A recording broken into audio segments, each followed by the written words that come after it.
Texas. Brooklyn, Texas, Brooklyn, and heaven. Before you learn your ABCs, you learn that good things happen in threes like Texas, Brooklyn, And heaven. They made the blues a legal crime. the devil has such a terrible time in Texas, Brooklyn. And heaven. Yippee-yi, yippee-yo for the Alamo where the flames are a welcome mat. Yippee-yo, yippee-yi for the lucky guy who hangs his hat in a flatbush flat. You wanna meet an angel's face? My angels live all over the place in Texas, Brooklyn, and heaven.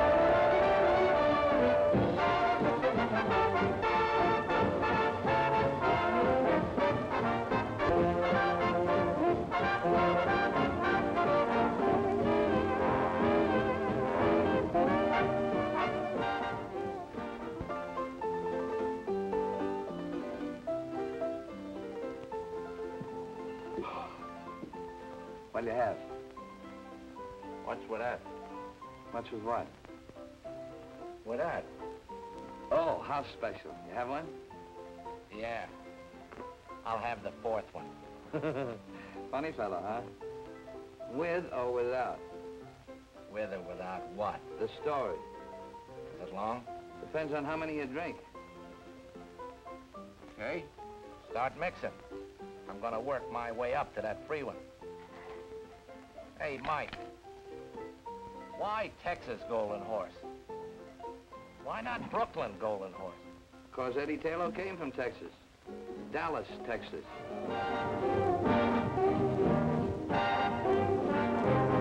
This is Dallas, Texas. Dallas, Dallas, Dallas, Dallas.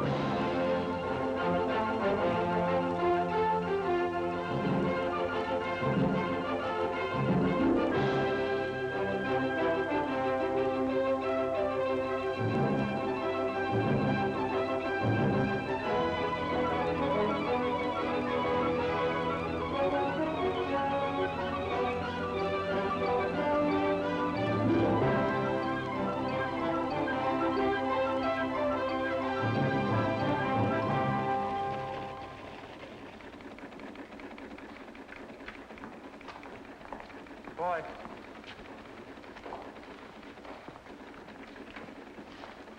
Copy.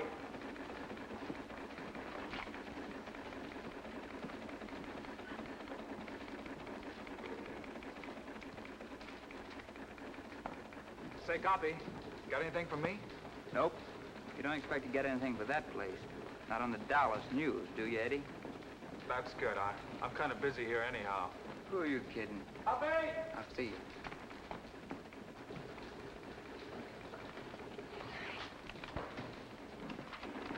Give this to Taylor. It might interest him. Yes, sir. Copy. Got something for you. Yeah, for me? San Angelo's your hometown, isn't it? Yeah. Got a story here, just came in. About old T.X. Taylor. Any relation of yours? My grandfather. Says here he's dead.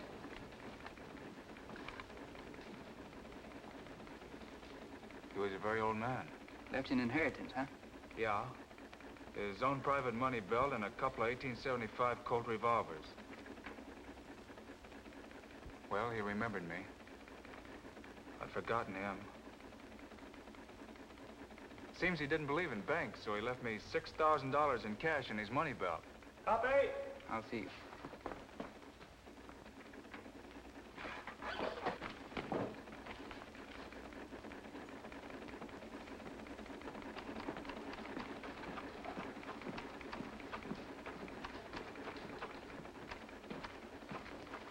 Mr. McGonigal, Yeah? this is my last day here. Quitting? Since the first day I came here 3 years ago, I've been waiting until I had enough money to do what I really want to do. Money? Your grandfather left you $6,000, not 60. That's enough. What are you going to do with this enormous fortune? Buy a ranch half the size of Texas? I'm going to New York to finish my play. Uh-huh. Well, when your smash hit pops on Broadway, the Fort Worth section will still be open. On the Dallas News? That's right. No, thanks. So long, McGonigal. So long. Well, good luck.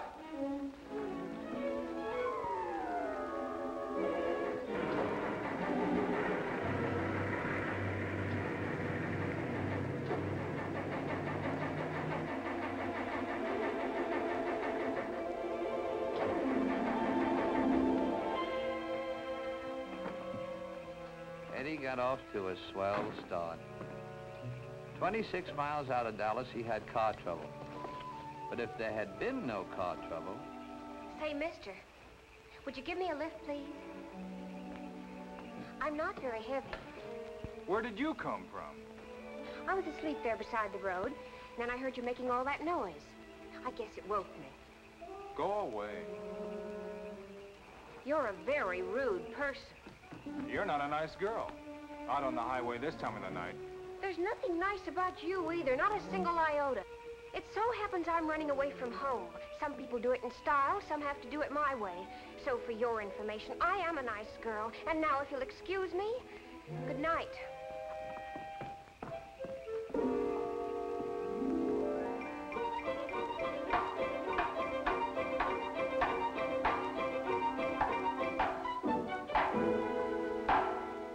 I can't sleep with all that racket you're making. I'm sorry my car broke down in your boudoir. If you had one iota of friendliness, just one iota, I could fix your car for you. That I'd like to see.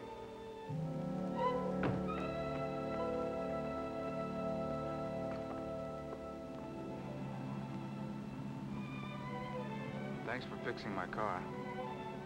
You've already said that 4 times. I'm only trying to make conversation. Please don't exert yourself. I'm sure it must be very exhausting for you to try to be nice. I'm a fellow who's always been alone. Even when I work with others, I'm still alone. I'm not used to helping or being helped.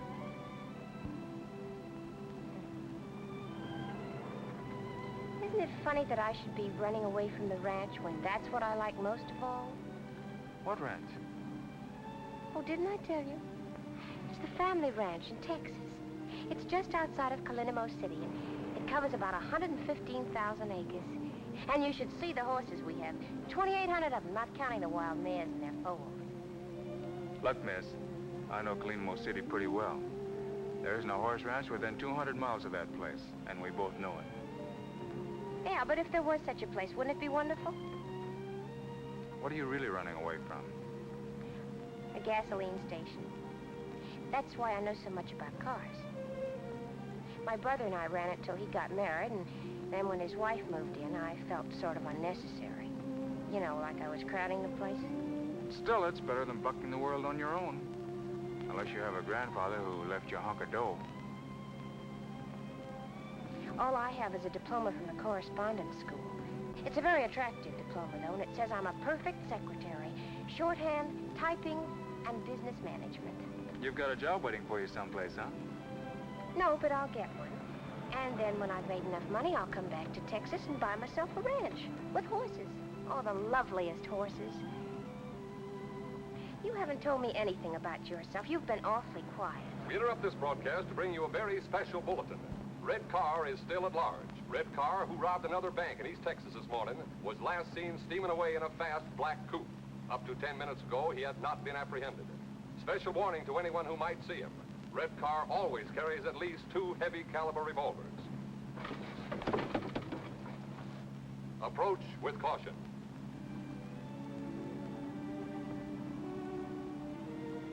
What kind of work do you do?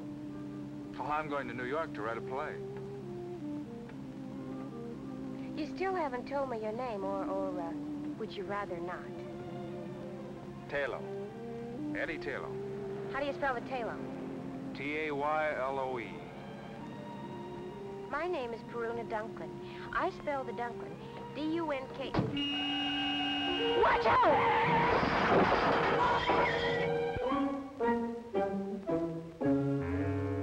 Put those guns down. They might go off. Thank goodness you've come out of it. I thought it was the sheriff and the posse. Sheriff? But it was only Mr. Tebow and the doctor. Now, think quick. They'll be in here in a minute. We'll use the name you gave me last night, Eddie Taylor. That's what I've already told them your name is. Are you listening to me? I'm listening. My name is Eddie Taylor. Good. And I'm your sister, Perry. My sister? It makes it look better. Red Car wouldn't be rotting around with his sister. What's Red Car got to do with this? Who are you? Eddie Taylor. That's fine.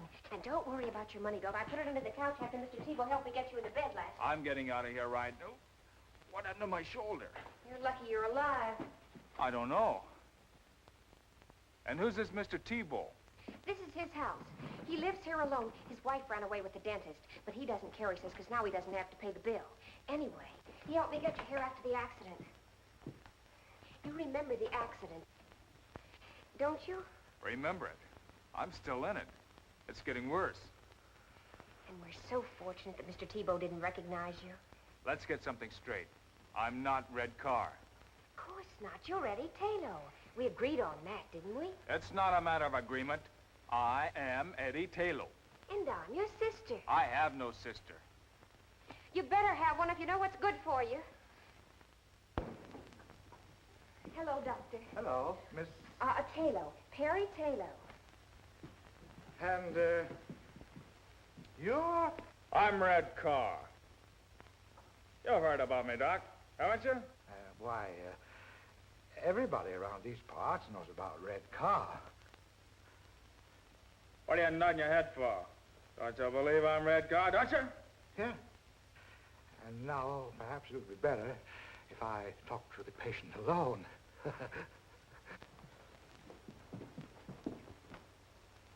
It's his left shoulder, Doctor. We'll know soon enough. I'll call you if I need you. Try to behave. Get in touch with the rest of the mob. Tell them to lay low until the heat's off. Oh! You got a good buy in this car, Ed. You did the buying. 400 miles and the motor sounds like a hummingbird. You still getting off at Birmingham? Sure, if your shoulder's okay. Why don't you stay with me until we get to New York? Or is that too big for you? I hadn't figured on New York. Why not make it New York? It's about time somebody like you went there and changed the place. Well, I don't know. Perry, Yes? my shoulder doesn't bother me anymore. It hasn't hurt me for the last 2 days. I didn't say anything because, well, what I mean is, you're a good driver. You mustn't fall in love with me. Who said anything It would about... spoil everything. What makes you think I give up? You must admit there's always the possibility that you might want for us to become sweethearts. You admit that possibility? True? Well, you must fight that possibility. It'll be a struggle. A love affair at this time would interfere with my plans. You see, Eddie, I've always lived in a world of, well, call it make-believe. But one thing is a reality. I have a great capacity for love. For people. For all kinds of people. Oh, I could fall in love, but that would be selfish of me. I feel I sort of owe it to those people to kind of ration out my affections. So that's why you must deny yourself the prospect of loving me. When the time comes that I feel I've done all I can do for others, when that time comes, then perhaps we can sit down and talk things over. Goody. I don't care whether you're laughing at me or not. That's the way I feel about everything, and this is the first time I've had an opportunity to do anything about it. So please, be strong, show character, and don't fall in love with me. Perry, Yes? do me a favor. Good. Shut up.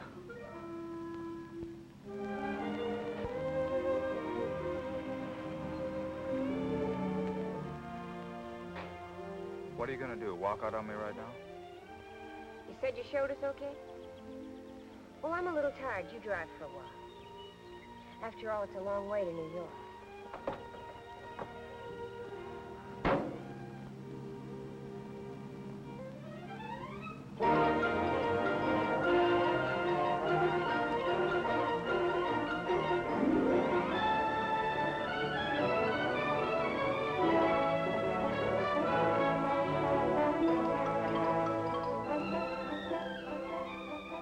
For 6 states, she talked his ears off. Of course, Perry knew he wasn't Red Carr. But she kept up a rack just for the fun of watching him blow his top. And all the time, he didn't know that she was giving him the needle. It's funny how some gals know just when to use reversed English.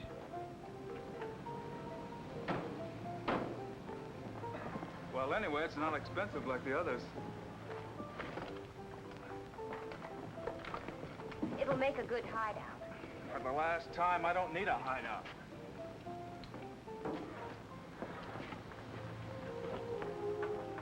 Well, goodbye. I hope you finish your play pretty soon. Thanks for everything. What's your rush? Let's have breakfast first and talk things over. We've had plenty of time to talk. Now, I'm on my way to Brooklyn. Brooklyn? Did you come all the way to New York to end up in Brooklyn? I've heard so much about it. It sounds like a truly wondrous place. What's so wondrous about it? Brooklyn appeals to me. Is there any reason why I shouldn't make it my destination? Well, that's not a logical question.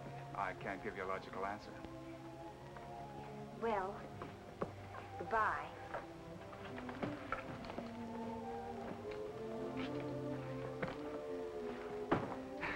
I hate to see you rush off like that. Eddie, you're being romantic. I give up. In plain and simple language, goodbye. Will you get in touch with me when you get settled? All right, Eddie.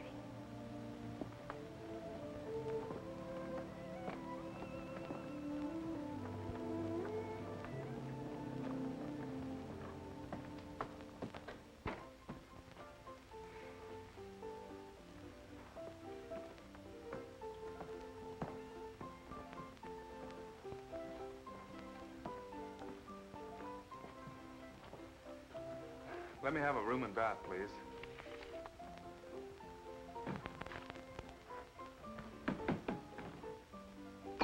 Pete.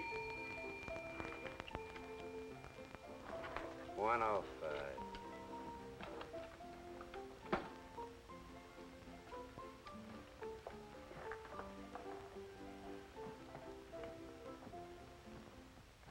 I'm not a bellhop, you understand.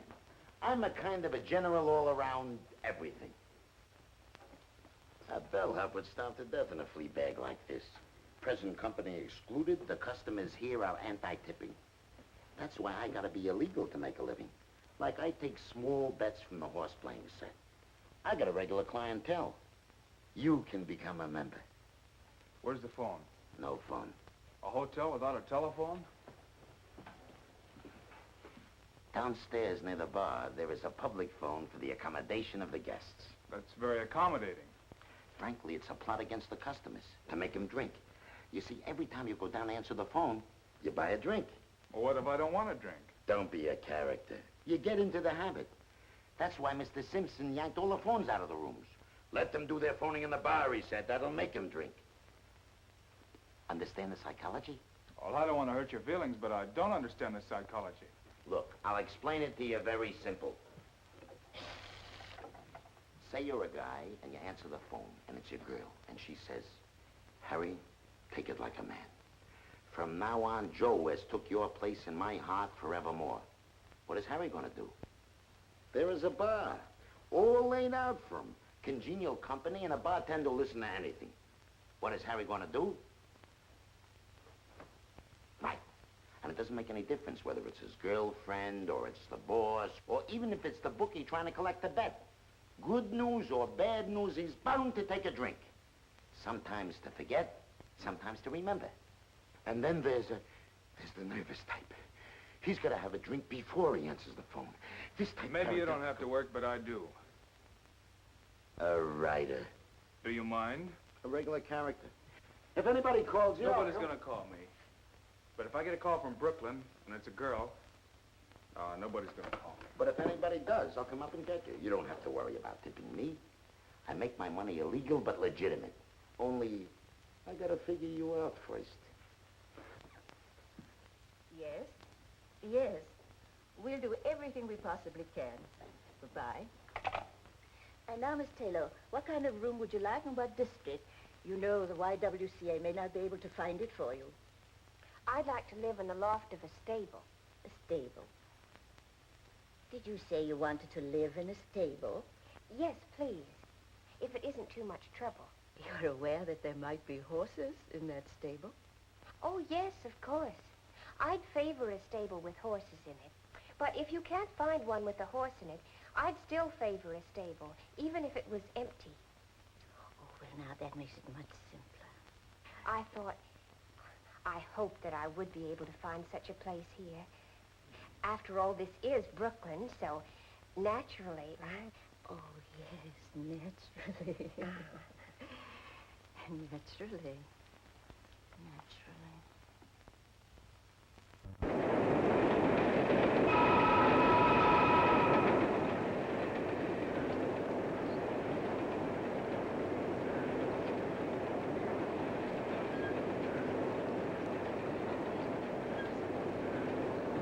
Charles, share this with me.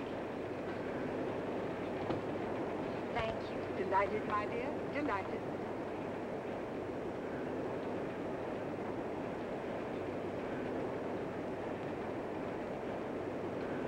Is anything wrong? There's nothing, my dear. See, nothing of it. It's an allergy that I've developed ever since coming up north. I don't know what it is, and I've been to dozens and dozens of doctors.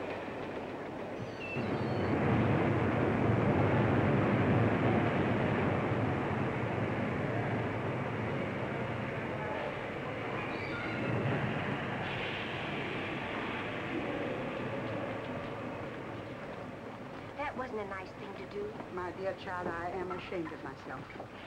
You'd never think I used to be able to empty a purse with a hand as light as a goose feather. You could have asked.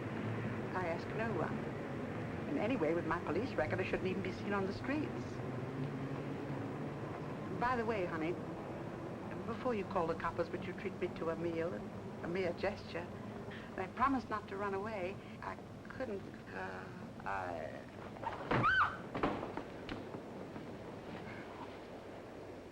But you gotta answer some questions. Why? Because you have a pencil and a notebook? Because it's the law. I've told you she doesn't feel well. Now, isn't that enough? Okay, we'll let it go at that. Now, how about a nice, clean ambulance? None of that, dear boy. No ambulance. But you're sick, lady. Why make her sicker? Ambulances, hospitals, a lot of questions. I know the whole routine. Very unhealthy, all those questions. Okay, then just give the facts. What's your name? Perry Taylor. You know, I think that the thing... Mind if I get the facts? Taylo. Add an E. And the lady, ever seen her before? Enough of this. Child, I don't want to burden you with... Oh, dear. Send for the wagon. You know, they should send you home. Two will get you 5. She hasn't even got a home. She asked you got a home. And how would you know? Because she's my mother. Your mother, huh? What kind of a daughter are you not to feed your own flesh and blood? Because she was too proud and independent to accept help. And then one day she ran away from home to see what she could pick up on her own. I didn't catch up with her until today. She didn't want to be a burden on me.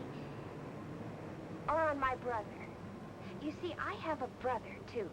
His name is Edward Taylor, and he lives at the Grand National Hotel.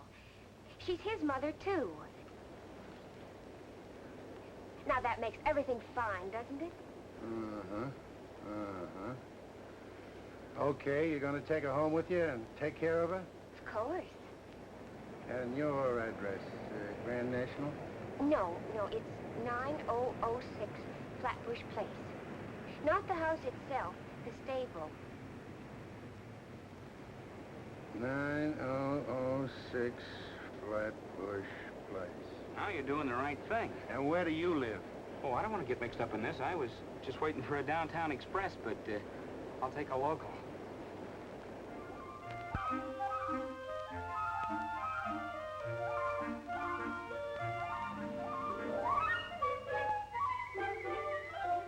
Will one of you sweet girls please say something? My daughter and I have answered all of your questions. How much longer do we have to stand here? Maybe they don't want us to rent the stable long. We do. You appear to be satisfactory. You don't drink, you don't smoke. And you're not given to entertaining gentlemen callers. Very satisfactory. Then we can have it? Yes, we'll show it to you.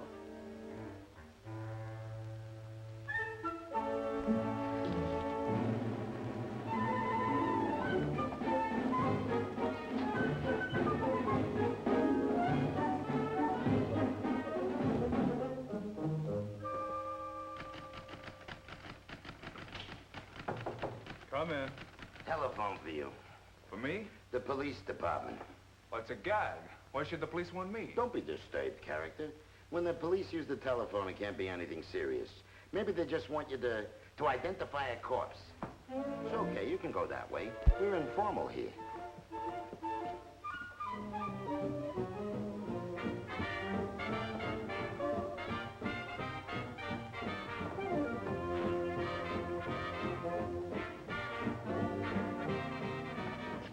Hello?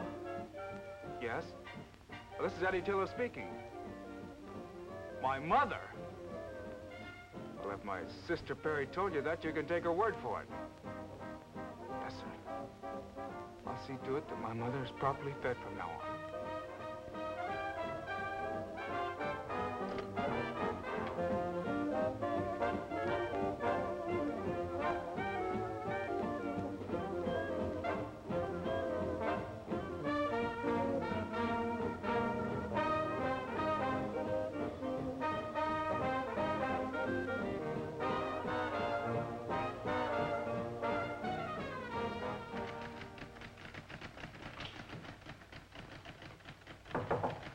Another telephone call. Your sister.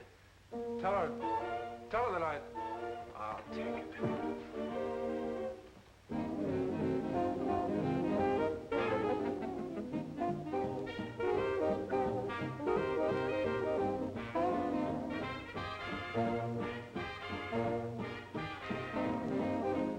Hello. Now, look, Perry, Yes, the police called me. No, they didn't fingerprint me.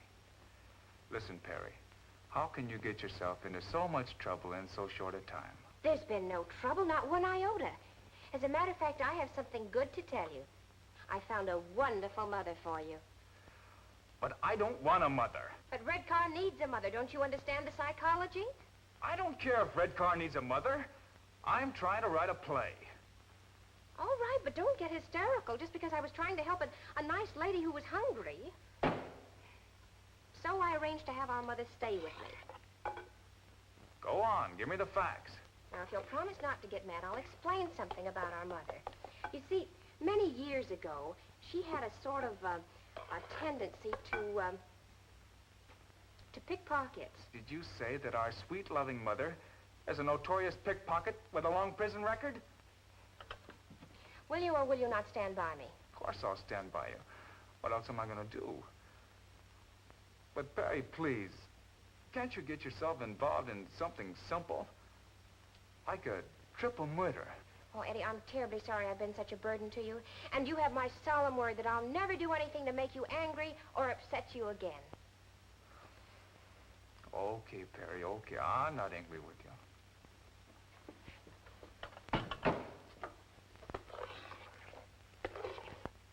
Hello? Hello, Perry? Perry? Hello?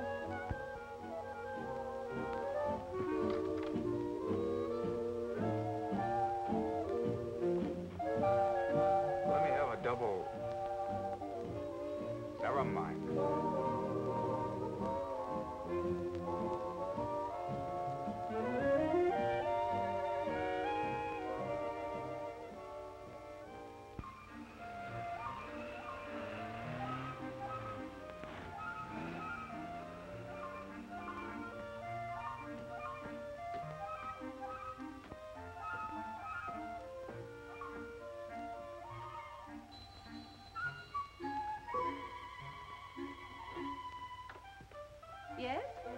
I'm ready to tell. I'm expected, I believe.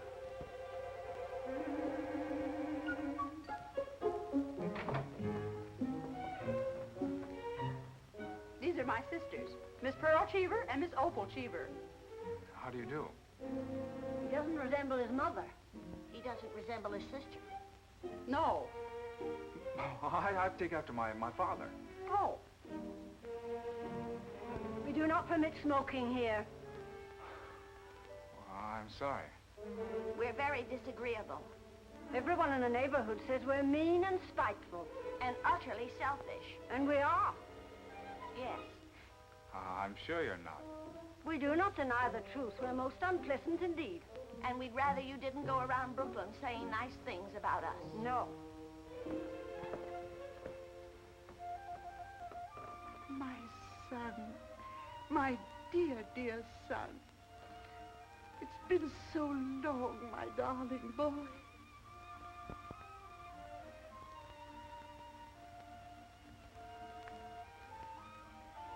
You may use the sitting room. Thank you, dear girls. Come along, my sweet. Remember, no smoking.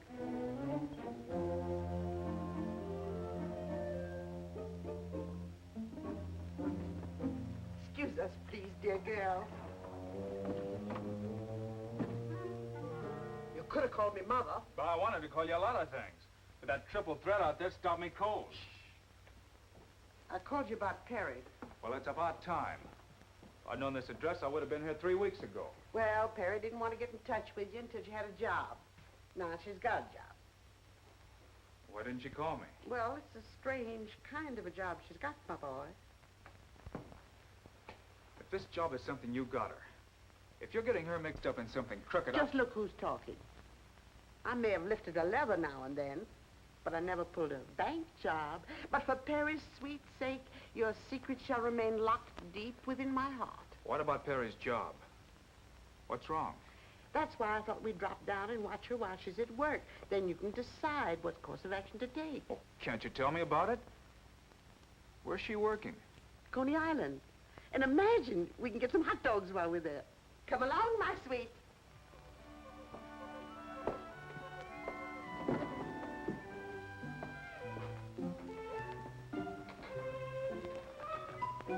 What time will you be back, Mrs. Taylor? Oh, in an hour or 2 or 3. And thanks for a most unpleasant time. You must come again, Mr. Taylor. Oh, I will. Anytime I want to get depressed.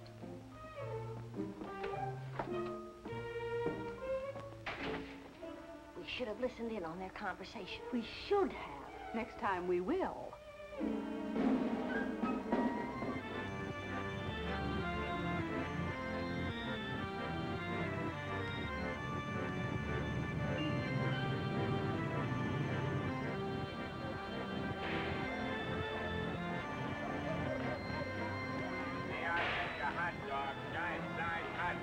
Coney Island special, 12 inches from head to toe. I'll have one.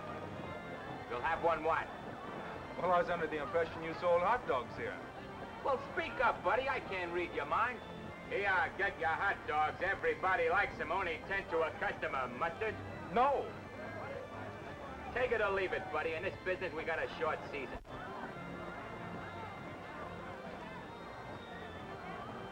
Excuse me, sir. I didn't mean to offend you. Oh, the Park Avenue type. Here, get your Coney Island hot dogs. Rita, everybody eats them. Everybody likes them. Rita. But I told you I didn't want another hot dog. Well, don't eat it. I'm just trying to keep both your hands occupied. Now, here, hold these for me a minute. Excuse me. Excuse me. Excuse me. I know that little guy. He didn't recognize me, but I spotted him right away. He's called Doc because he looks like a nerve specialist. One of the smoothest operators in the profession. Your profession? Uh-huh. By the way, you better look and see if you still got your wallet.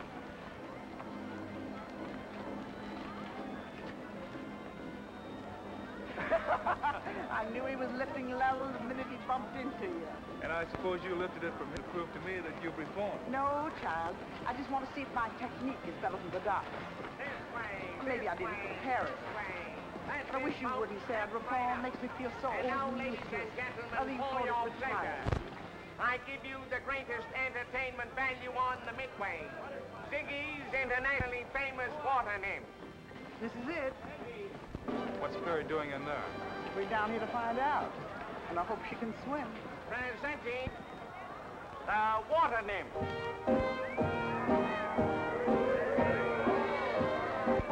There they are, everybody. Ain't they us world? And each one born and bred in Brooklyn. And this one, all the way from Texas. Look, they're scary. Say, she's all right. Folks, these girls are not only gorgeous, they're daredevils, as you will soon see for yourselves behind these closed walls. And now, ladies and gentlemen, I'd like to have you meet the girls personally. Honey, tell the folks your name. Jean Dean. Linda Lombard. Merrill Nemeth. Mill Patrick. Joe Jordan.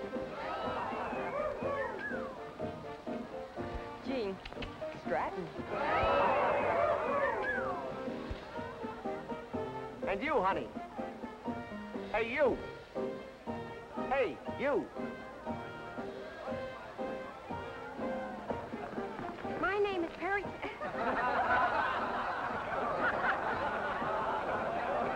My name is Perry Taylor.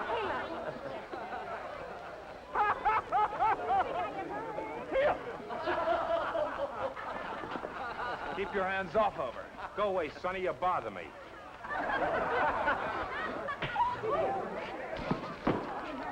Right down this way, folks. Come on down, right down this way. The biggest show on the Midway. Come on down, folks. The biggest show on the Midway. The show is going on now. Right this way, folks. The biggest show on the Midway. See the fire eater, folks. Come on down, right down this way, folks. Come on down this way. See Bajungo's a beautiful Siamese temple dancer. Tickets right this way, folks. Go right in. Right over this way, folks. Get the tickets.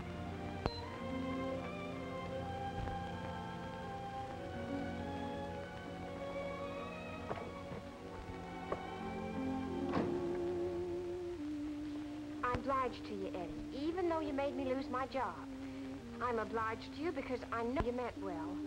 But in the future, please let me pick my own jobs, and you stick to your playwriting. Oh, what's the use? I give up. Here.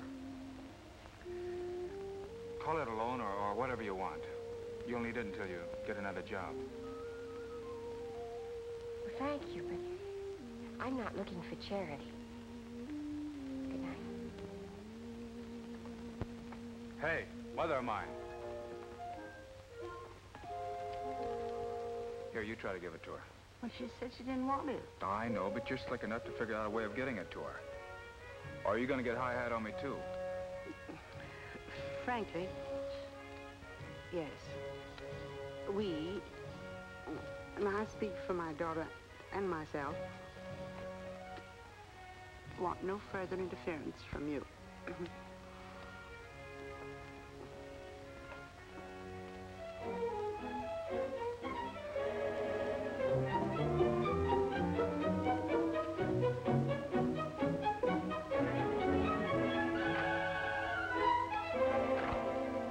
I told you, Mr. Arco never does musicals.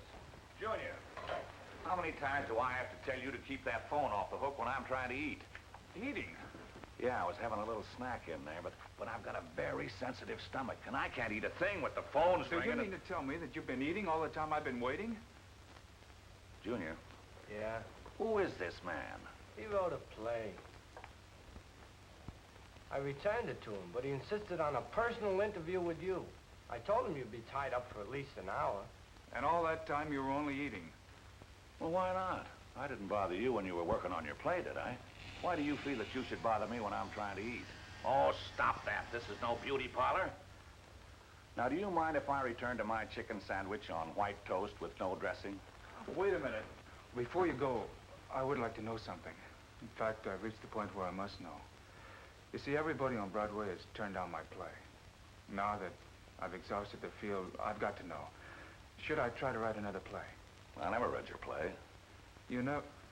Well, how could you turn it down? Because Junior didn't like it. Junior didn't like it. How could you let a thing like that pass judgment on my play? Now, wait a minute, son. Take it easy. Junior has an uncanny eye for anything that looks like a potential hit play. Why, he could get 1 million jobs tomorrow any place on Broadway. But he's my son, and I won't let him go. Junior, tell the gentleman if he has any talent. I don't care what he thinks. Well, you asked me a question. Junior will have to answer you. I can't. All right, I'll take his opinion. So Eddie asked Junior. But even Junior didn't like it. Nobody liked it. Eddie was a bust. When I met up with him, Eddie had fire coming out of his eyes and smoke coming out of his ears. Hold it, Mike. You better hitch up that third horse.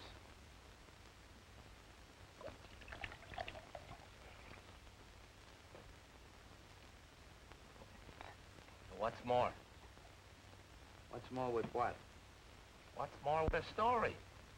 How many times does that horse have to kick me before I get the end? So far, pal, you've only been riding side saddle. Now we really go places, because here's where I met up with Eddie. You remember the bellhop? Well, Eddie tried to pass that bar once too often. It was the night that Joe was sick and had asked me to stand in for him. Bartender. Bart. Good evening. Sorry to keep you waiting. Was just getting ready to close up. Okay, what do you have? Poison. What kind of a chaser? Don't be a comedian. Give me a bourbon and water. Bourbon and water.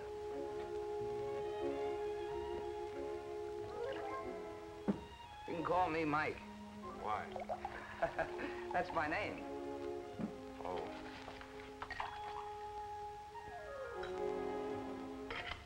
I want a bourbon. Yeah, I know.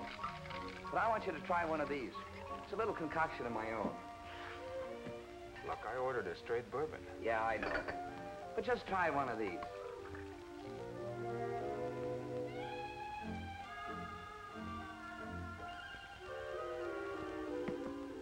Now, can I have a straight bourbon?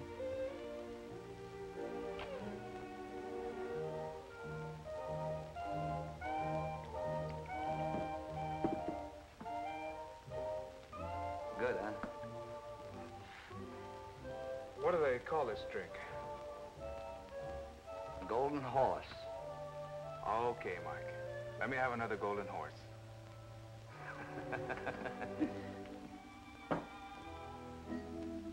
You're new around here, aren't you, Mike? You're new around here. Oh, yeah, I'm only here for the evening. Joe has a cold. Oh. Say, Mike, how do you make this, golden horse? Well, first a little dab of Texas sunshine. Then some rain. A little hail.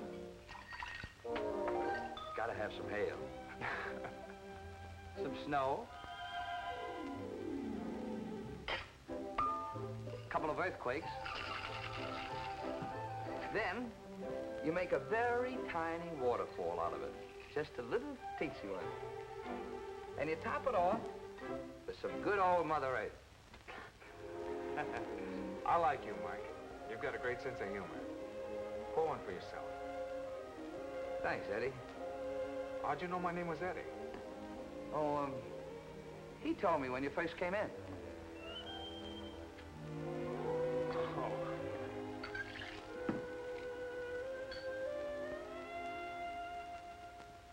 Eddie really tied one on that night.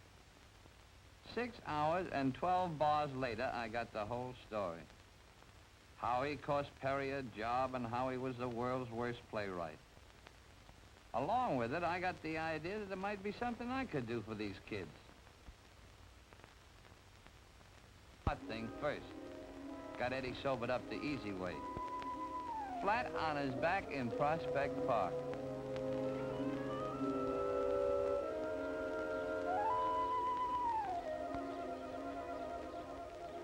Mike.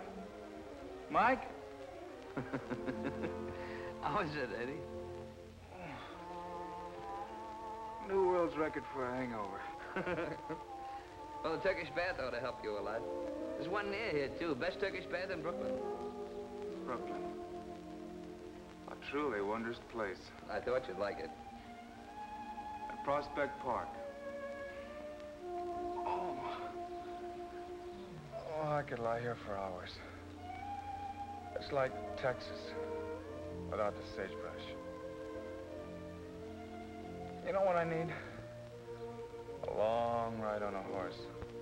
That picks me up. Well, let's try the Turkish bath first. And while we're there, you can get your clothes clean. Then, if you want, you can rent a horse. I'll go along with you on that Turkish bath deal. The horse is out. It's going to be pouring here in a few minutes. I wouldn't take a mule out in such weather. Say, I know where we can rent a horse and the rain won't even touch us. And you can have any kind of a gait you want, fast or slow, or one that'll rock you like a baby in a cradle. And you can have your Texas sagebrush, too. Where is this heavenly spot? Right here in Brooklyn. This Brooklyn is truly a wondrous place.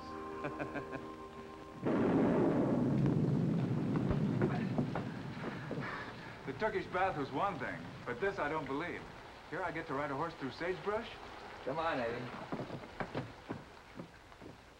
So I took him to Mr. Gaboulian's riding academy. It was strictly out of this world, and that included Mr. Gaboulian. He was a whacked-up guy, a fugitive from Ripley. Wow. What is it, a zoo? Mike, you're a man of your word. It's all here. But I'm wondering if I am. Well, it was a place a man could go when he got fed up working 9 to 5. For 2 bits at Mr. Gaboulian's, he could live dangerous, sail the 7 seas, and track down wild game. Yeah, the academy was something. And it was just what the doctor ordered for the kid. Soon as Eddie got 1 foot inside the place, I could see his troubles begin to peel off. I give you your choice of any horse in the place. Use that one.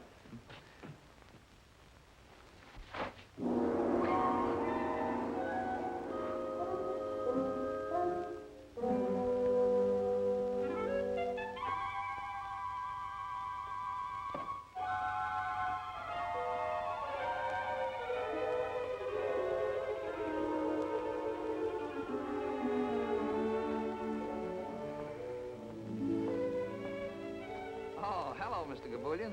Sorry to disturb you. Meet my friend Eddie. Eddie and I want to ride your horses. Excuse, please, gentlemen. The rain was so heavy, so I think nobody comes. So I have me sleep in the house on the elephant. Excuse, gentlemen, please. Please. What's he doing up there? Huh?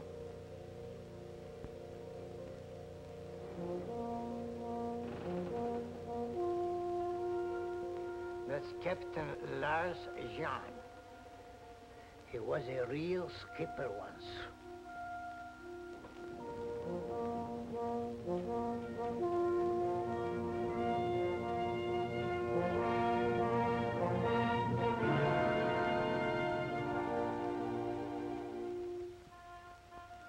That boat teaches you not to become seasick, huh? I guess so.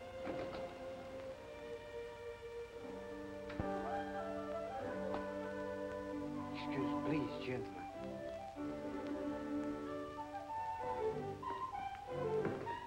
Boy, I've seen some gems in my life. This is really a beaut. Good afternoon, Mr. McWhirter. Good day to you. It's a miserable day out. Oh, sure. It's good that you are here.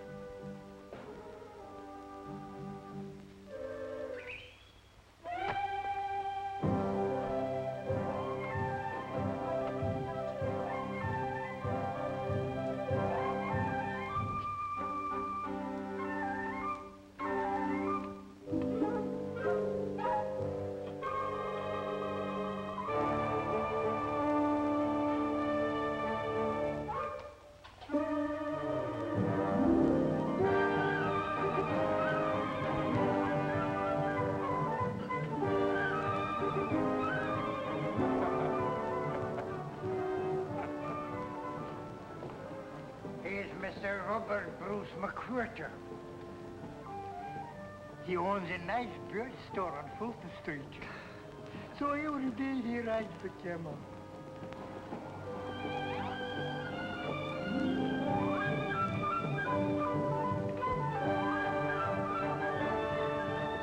He looks like he's having a lot of fun.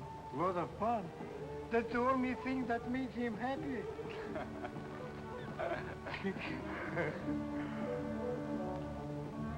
Now, this is to start. When you like it fast, move forward. Boy, Perry would really love this. She'd go crazy for this machinery.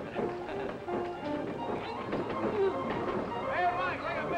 I'm right across West Texas. Come on. Oh, go ahead. Oh, you're good.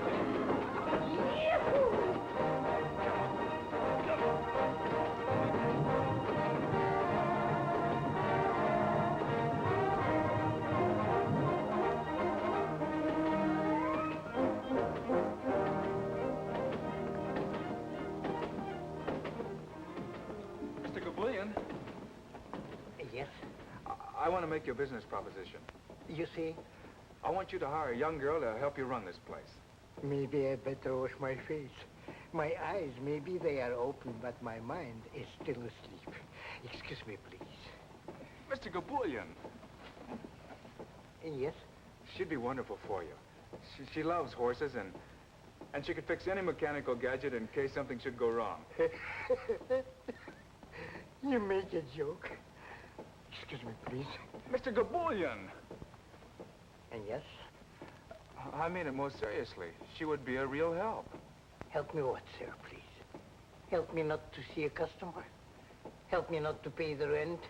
Help me not eat like a man should eat? Help me that way, mister? No, it's not right. You shouldn't make fun of me. Excuse me, I go back to sleep. Mr. Gabulian.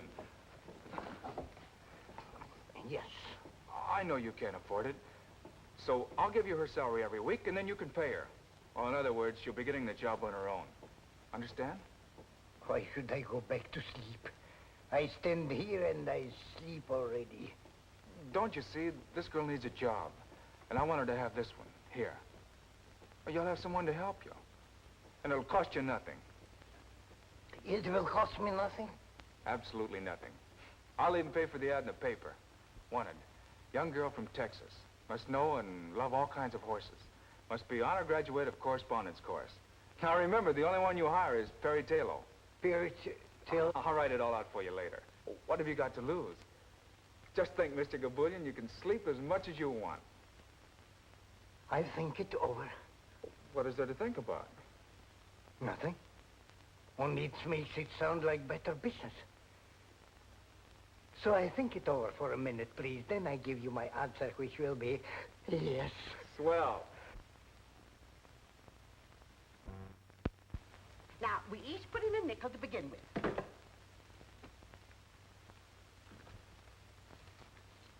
That's my girls. Now, let me see your hands. Now, you remember you all promised Perry you'd learn to play games. You know how anxious she is to liven up the place. And how are you going to play poker if you don't let me teach you? That's my girl. Well, you have a very bad poker hand, dear. 2, 4, 7, 10 jacks, just nothing at all. But if I were you, I'd hold on to this jack, because that's your highest card, see? And ask for 4 more cards. I'll gladly give them to you, nice, fresh, new ones. Now, no, you hold on to that, dear. Now, Ruby, let me see what you have. Why, that's wonderful. You've got a pair of 4s. Now, if I get a pair of 2s or 3s, you'll beat me, you see. You see how simple it is to play poker? Now, dear, let's see what you have.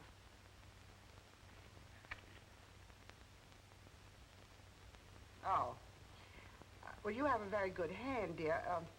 3 queens and a pair of aces. Very good hand indeed. But in poker, one must always try to improve one's hand. So I'll throw away these 2 aces and try to buy another queen, because 4 queens, you see, would give you a perfectly lovely hand. Now, we'll each put in another nickel in order to buy fresh cards. Come along. Oh, how I wish Perry were here to see you at play. Now, 3 for you. 1, 2, 3. And 2 for you. 1, 2. And 4 for you. 1, 2, 3, 4. Now, I'm not taking anything. That's what's called standing pat. Now, we'll all show our hands in order to see who's won. Well, now, come, girls. If we don't show our hands, how are we going to know who's the lucky girl? And the lucky one wins all the money in the center of the table. Now, I have a straight. 5, 6, 7, 8, 9. Now, you remember what I told you about a straight? I'm going to be awfully hard to beat. Awfully hard. But that's the game of poker for you. That's what makes it so terribly exciting. Now, let's see, dearest, what you have. Come along. Oh, you poor, unlucky thing. I haven't got anything. Not even a pair. Now, let's see what you have, dear. Well, you still have only a pair of 4s. That doesn't beat a straight. Now, dearest, let's see what you have.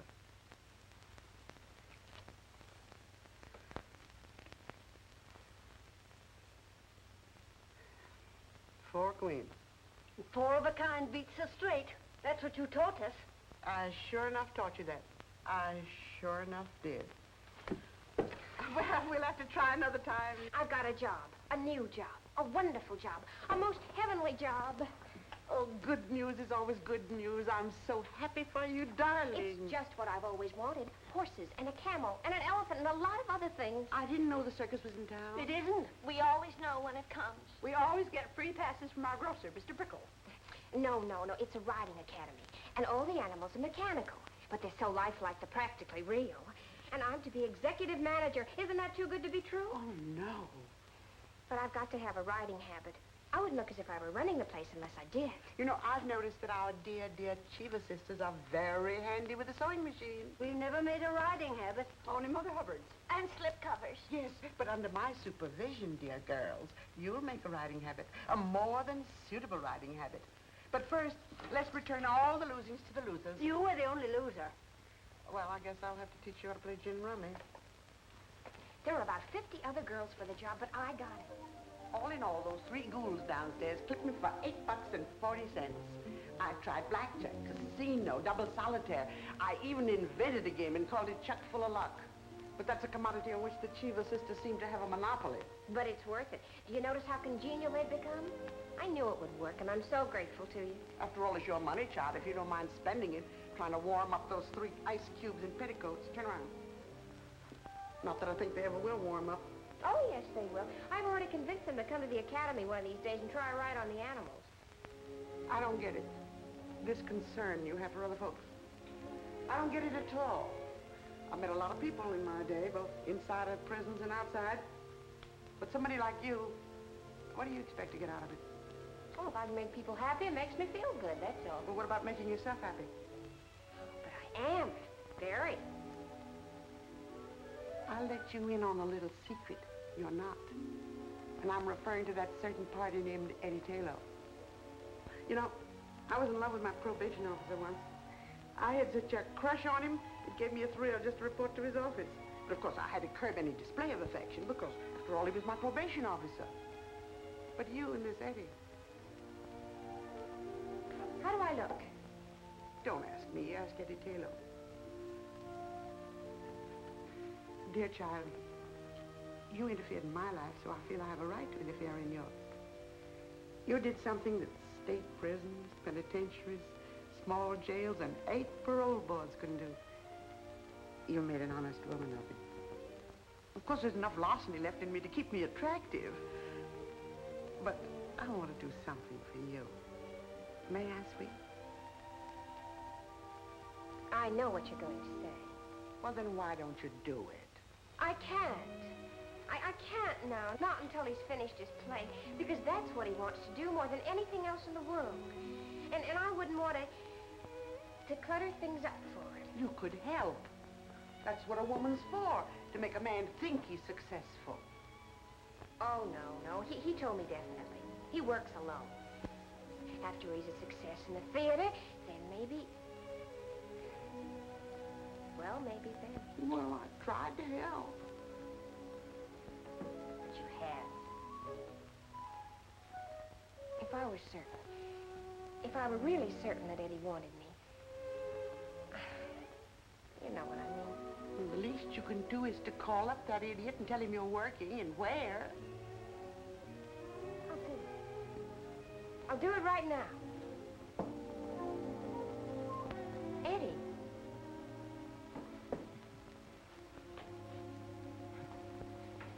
I took the liberty of coming here.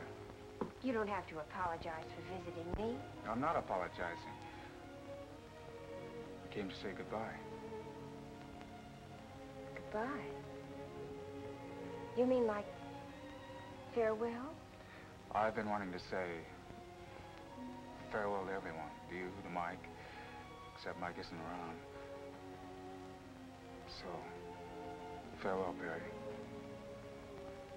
Farewell, Eddie. And goodbye. They turned down your play. And you're giving up. That's not right. You've got to have faith. Particularly in yourself. Faith? Yes, faith. And don't make it sound like some cheap commodity flooding the market. I didn't come here to argue, Perry. Let's part as friends. Now we're parting? After I say goodbye, I guess the next step is for us to part. How do you go about it? Well, I wasn't planning on shaking your hand, if that's what you mean. Of course not. Or waving so long or slapping you on the back. No. That would be in bad taste.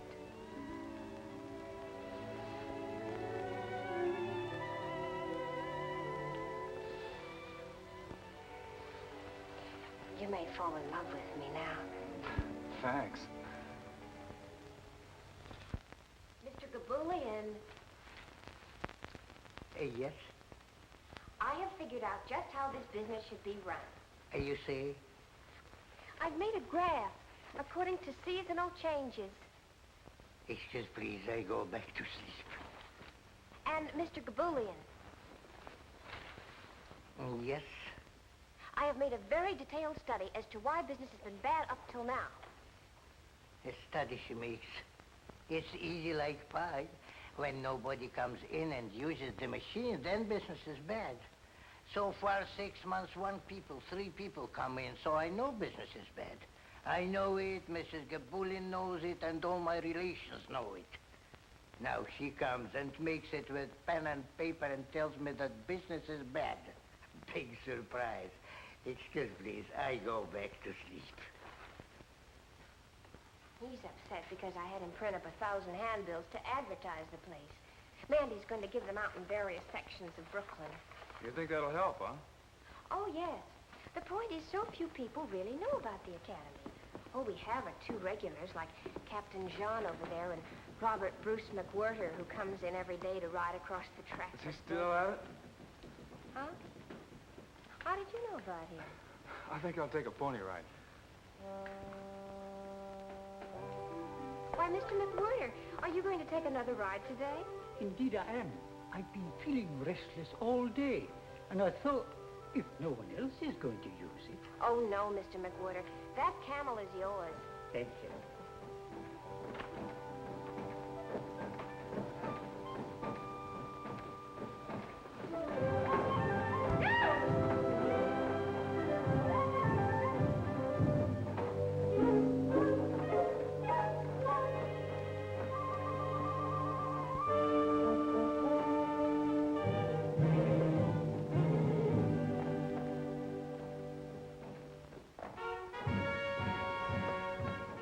I just brought you 3 more customers. All right, girls, come in. They were a little unwilling at first, but here they are. Oh, I'm sure you'll all have a perfectly wonderful time. Why shouldn't they have? I just taught them how to shoot craps. They won close to $6 from me, and the dice were loaded.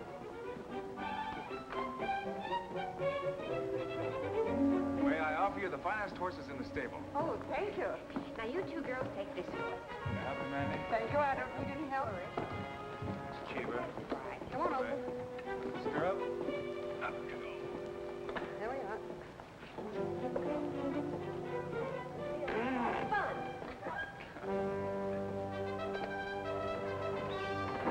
Get me up. Let's go.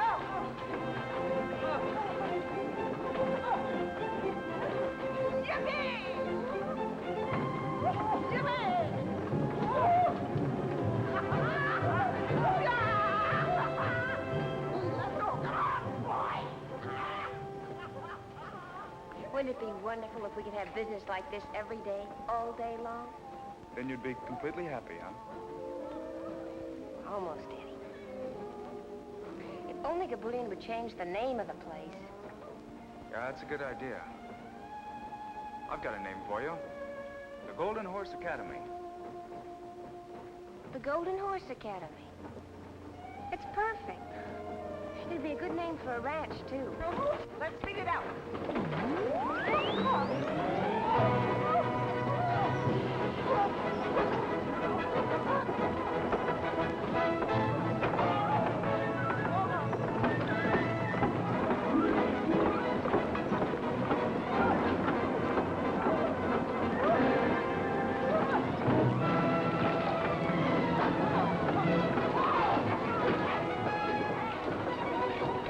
What can that be? Maybe they're using too much juice. It could be an overload. Will you do something? You hear me, Mr. Gabulian? You do something right now.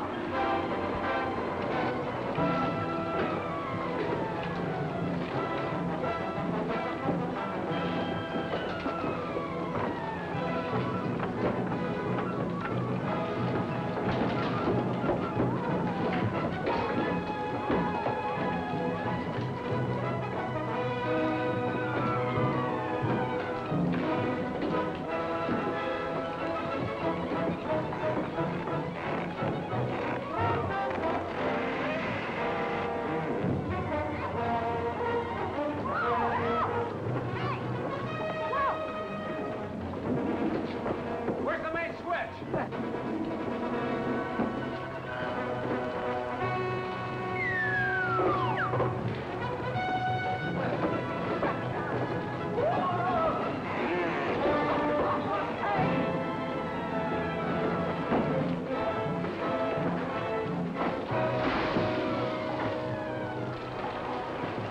Ahoy! The main switch. Tell me where it is. The switch. A master! Hey! Hey! Hey! Man the lifeboats! You landlubber scum of the wharfings! We're heading for Davy Jones' locker!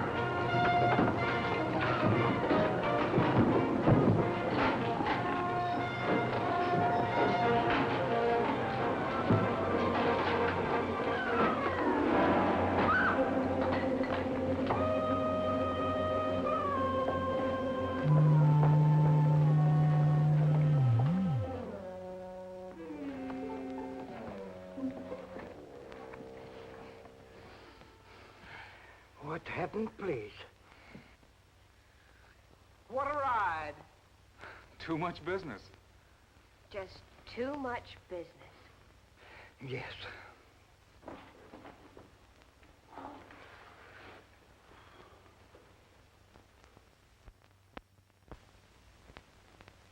still riding with me? Leave us have no small talk, pal. You better get that horse going again. Mm-hmm. This one you get for free. That's the one I've been waiting for. Well, by this time, Gabulian had enough and decided to sell the joint. And who do you think bought it? Eddie. And you know why? Just to keep Perry working, just to give her a job. Of course, Perry didn't know that Eddie sunk his last $800 in it. Eddie and I figured that this academy deal would clear up everything. But the place just didn't seem to catch on. Even with Perry running it and with all the faith she had in it. Christmas Eve came along, and Eddie and Perry were only 2 jumps ahead of the sheriff. Say, what do you think could be happening up there at 11 p.m.? That's Gabulian's place, isn't it? Used to be. It's been called the Golden Horse Academy the past couple of weeks. Think maybe they're having a Christmas party up there?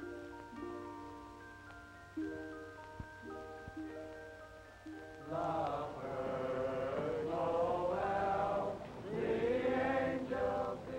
big party. Well, it was supposed to be big. But we wound up just trying to be gay. Robert Bruce McWhirter showed up, along with a whole gang of Santa Clauses, all members of the Big Brothers of St. Nicholas, South Brooklyn branch. The old boys rode the stuffing out of the menagerie, but the cash register never rang once.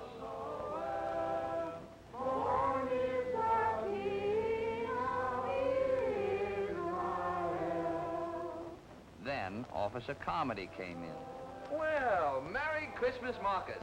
I'd like to have you meet my friends Perry and Eddie. How do you do? How do you do, Marcus? I said I'd like to have you meet my friends Perry and Eddie. Oh, how do you do, and a very Merry Christmas to you. I've noticed the lights up here ever since I've been on duty, but I did nothing about it. That's right. Tonight's the night for leaving people alone. Yet. Then I see what looks to me like a crowd of Santa Clauses come into this building. I follow them in. Get the point? Oh, great work. When I saw his eyes pop at the place jumping with Santa Clauses, something snapped in my noggin. Strange, yes. But nothing that would make me report this incident to headquarters. You see, Christmas Eve is a night for leaving people alone.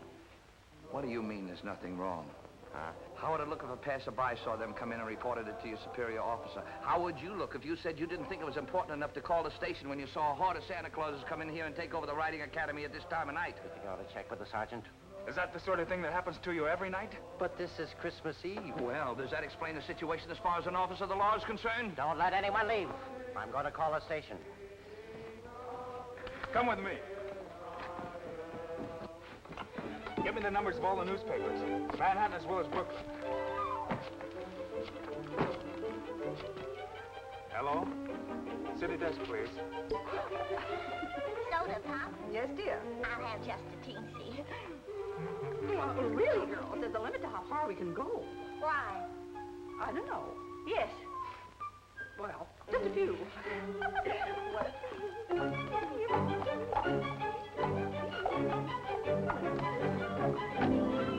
Sure you're not drunk, Comedy?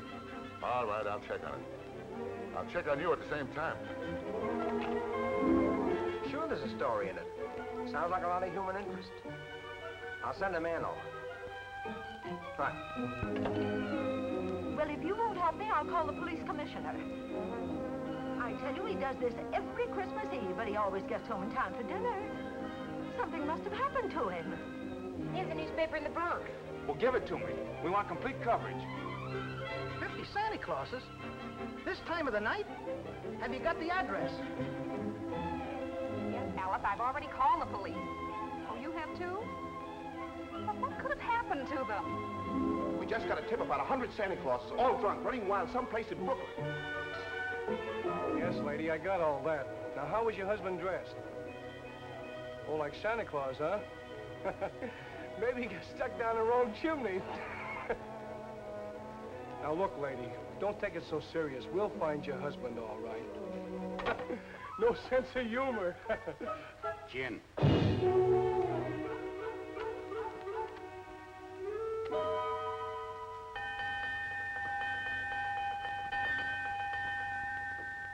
Now, listen to me.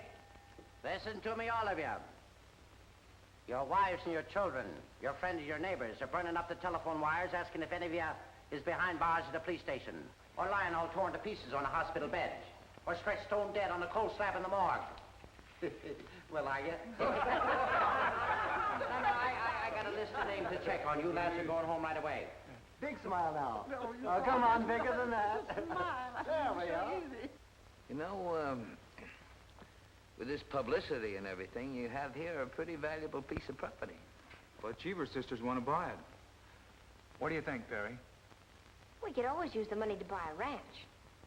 In Texas, perhaps. I merely offer it as a suggestion.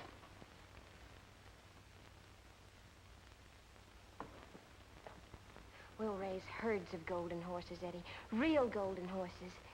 Maybe 50 of them to begin with. And a lot of little golden coats. 100 golden horses, Perry, to begin with. And after that, well, maybe many more. You know, my grandfather used to have several thousand on his ranch. Eddie Taylor, now don't you start pretending.